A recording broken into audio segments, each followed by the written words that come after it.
Wiper voice YouTube channel நேயர்களுக்கு அன்பு வணக்கம். நான் உங்கள் ராசதமிழன். ஏற்கனவே நாம் திராவிட முன்னேற்றக் கழகம் அதன் கூட்டணி கட்சிகள் சம்பந்தமான கருத்துக்களை தமிழ் தேசியவாதி திரு ராஜ்கவின் சார் அவர்கள் கூறிய கருத்துக்களை கேட்டோம்.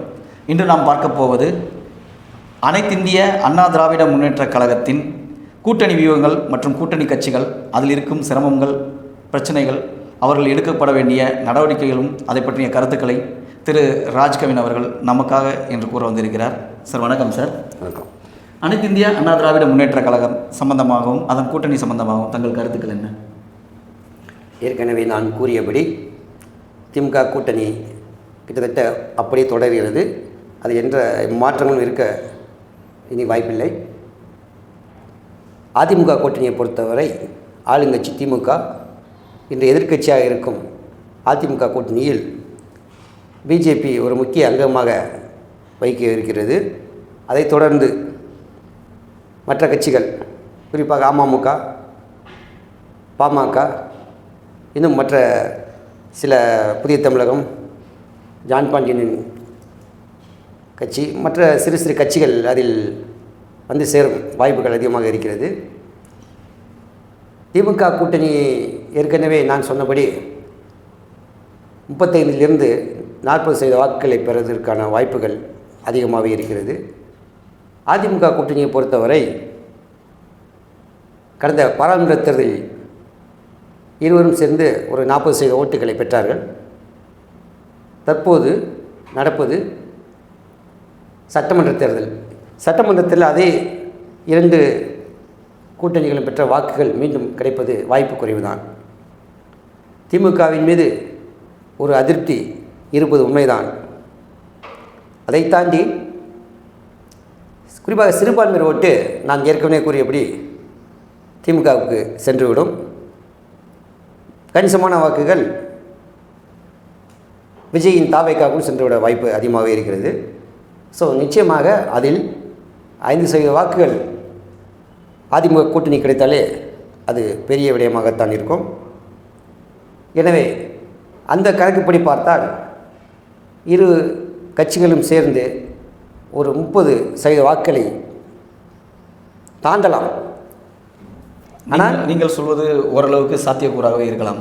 ஆனாலும் ஒரு சில பிரச்சனைகள் கூட்டணி கட்சிகளுக்குள் இருக்கின்றன. எடுத்துக்காட்டுக்கு கேட்டு சொல்கிறதா இருந்தால் எடுத்துக்காட்டுக்கு நம்ம சொல்லலாம். எப்படின்னு கேட்டிங்கன்னா, பாரதிய ஜனதா கட்சியுடன் ஒன்றித்து போன திரு டிடிவி தினகரன் அவர்களது அம்மா மக்கள் முன்னேற்ற கழகம் அனைத்திந்திய அண்ணா திராவிட முன்னேற்ற கழகத்தின் பொதுச் செயலாளரான திரு எடப்பாடி அவர்களுடன் ஒத்துப்போவதற்கு வாய்ப்புகள் உண்டா? அரசியலில் எதிரும் புதிருமாக இருப்பார்கள், பிறகு இணைந்த கைகளாகி விடுவார்கள். ஏற்கனவே திரு டிடிவி தினகரன் அவர்கள் பங்காளி சண்டைன்னு சொல்லிவிட்டார்கள். அதை தாண்டி நாம் பேசுவதில் எந்த பிரயோஜனம் இருப்பதாக நான் நினைக்கவில்லை.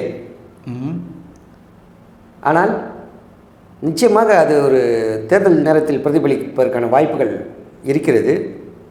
அதை அவர்கள் உட்கார்ந்து பேசி கலைந்து விடுவார்கள். ஆனால் ஓட்டு சதவீதம் என்பது கடந்த பாராளுமன்ற தேர்தலில் அதிமுக கூட்டணி பாஜக கூட்டணி பெற்ற வாக்குகளை தாண்டி செல்வது என்பது நிச்சயமாக வாய்ப்பு குறைவுதான். சரி, நீங்கள் சொல்வது சரிதான். திரு டிடிவி தினகரன் அம்மா மக்கள் முன்னேற்ற கழகமானது இரட்டை இலையில் நிற்குமா, அல்லது அவர்களது சின்னமான குக்கர் சின்னத்தில் நிற்பார்களா, அல்லது அதற்கு பிஜேபி அவர்களது சின்னமான தாமரையில் நிற்பார்களா என்பதற்கான ஒரு சில கருத்துக்களை சொல்லலாமே நீங்கள். இன்று முக்கிய எதிரியான திமுகவை வீழ்த்த வேண்டும் என்ற ஒரே நோக்கத்துடன் தான் இவர்கள் அனைவரும் இணைகிறார்கள். இங்கே